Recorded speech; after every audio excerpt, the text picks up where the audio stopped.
আজকে কোনো ইনফরমেশান নিয়ে না, শুরু করব আপনাকে একটা প্রশ্ন করে।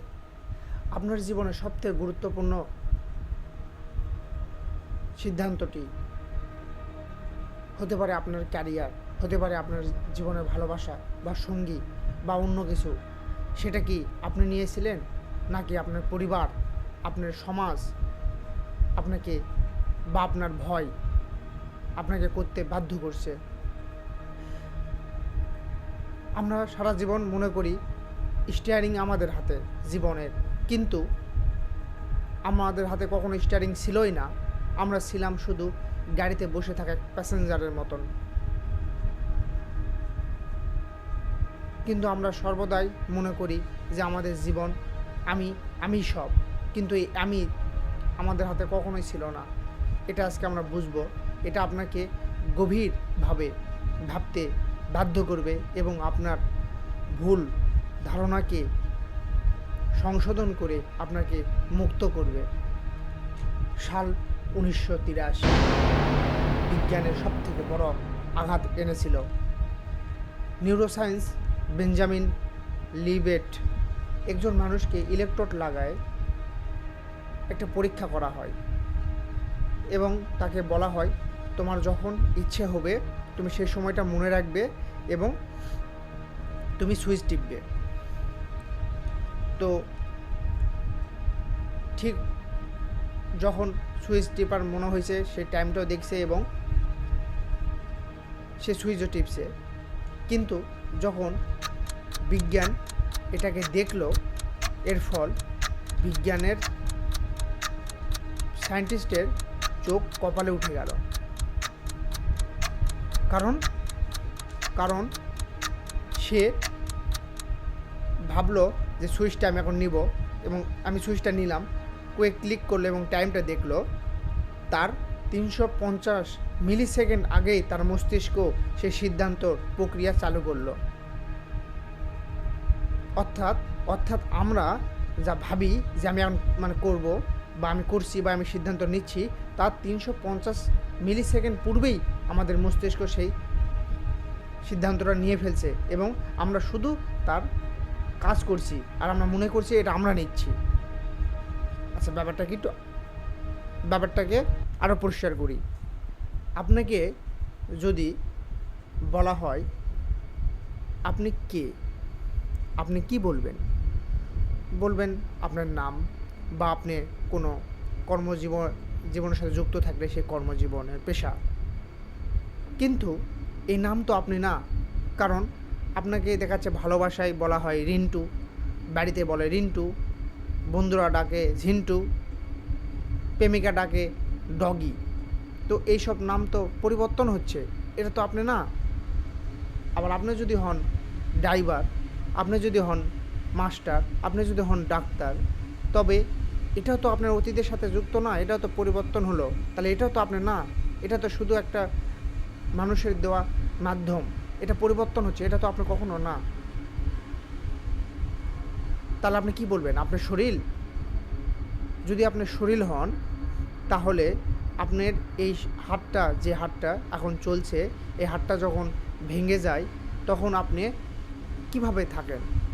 বা আপনার শরীরের কোনো অঙ্গ যদি পঙ্গু হয়ে যায় তাহলে আপনি কিভাবে বাঁচেন?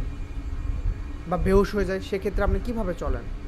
আপনার শরীরকে যখন কোনো সার্জারি করা হয়, কোনো ট্রিটমেন্ট করা হয়, তখন বেহুশ করা হয়। তো সেই বেহুশের মাধ্যমে তখন তো আপনার শরীর অচল হয়ে যায়, তাহলে তখন আপনি কিভাবে থাকেন?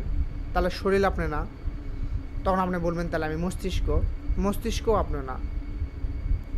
তাহলে আপনি কে? এই জিনিসটাই বুঝতে হলে আমাদেরকে আরেকটু গভীরভাবে যেতে। আপনার ভিতরে লুকিয়ে থাকা এমন একটা মানুষ আছে, আপনি জানেন না আসলে সেটা কে। আপনার ভিতরে এমন একটা এনার্জি, এমন একটা শক্তি আছে যা আপনি কখনো জানেন না, কিন্তু আপনি ওটাকে বাদে বাইরের সব কিছুকে আমি বলে ধরে আছেন। সব কিছু আমি আর আমার ধরে আছেন। বিজ্ঞানী আমি আর আমাকে, ধর্মবিজ্ঞান কি বলে? ইগো। আচ্ছা, এটা জানতে হলে আমাদেরকে যেতে হবে আরেকটু গভীরে। এখন থেকে 2500 বছর পূর্বে গৌতম বুদ্ধ একে বলে অনাত্মা। অনাত্মা অর্থ আপনার যে আমি বলছেন, এই আমিটা হলো একটা অনুভব চক্র, চেতনার একটা চক্র, বিদ্যুতের মতন। ধরুন এটা সব সময় পরিবর্তন হচ্ছে, সব সময় চলছে।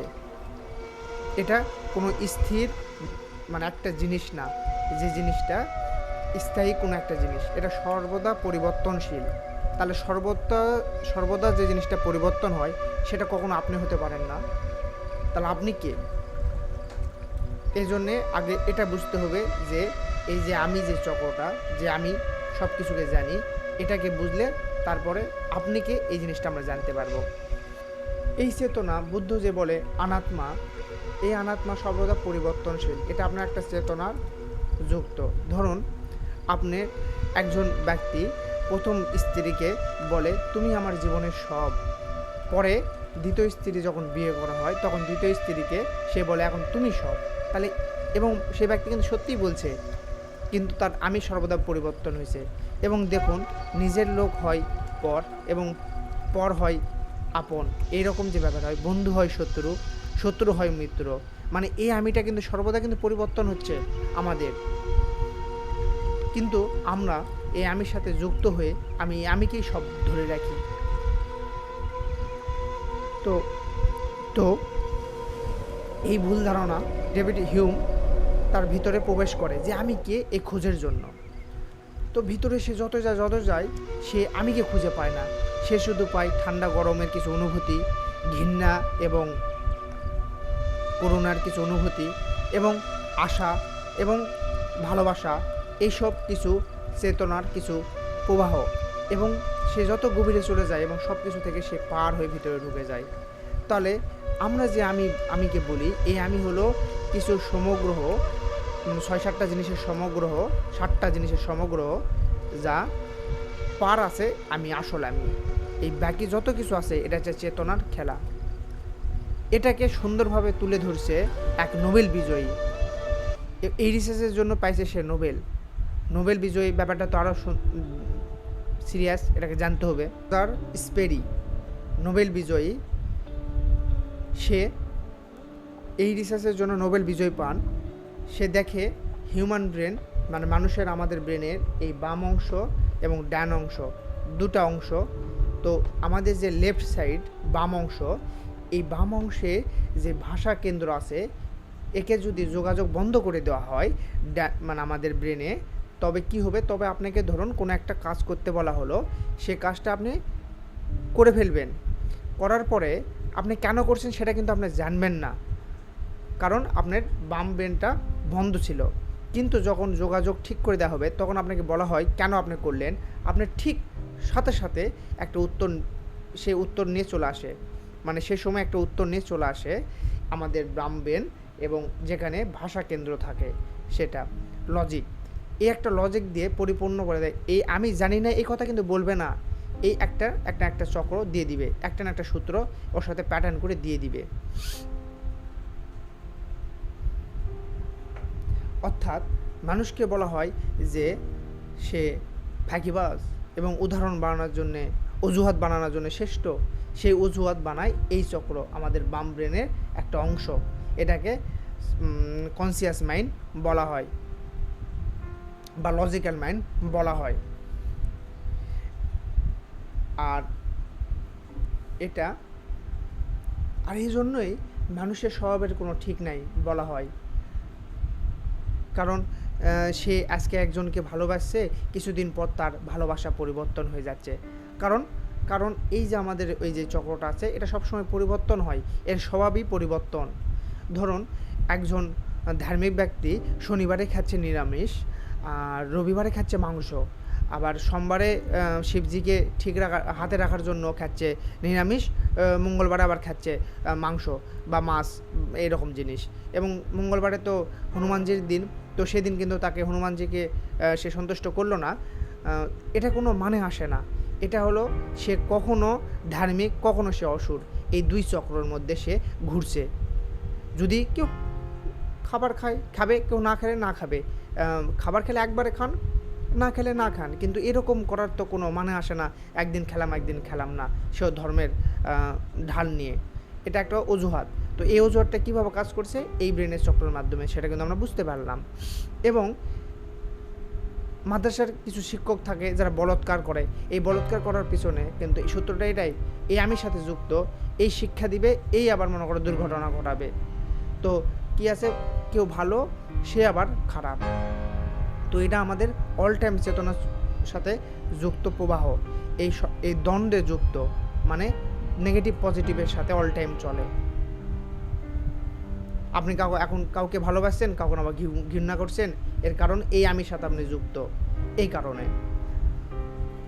ফলে আমরা যে 24 ঘন্টা এই আমির সাথে, এই মিথ্যা নাটকের সাথে বাঁচি, যেটা আমার ওটা আমার, এটা সম্পূর্ণ কি, সম্পূর্ণ একটা প্রবাহ, এটা সর্বদা পরিবর্তন হয়, এটা আমি না।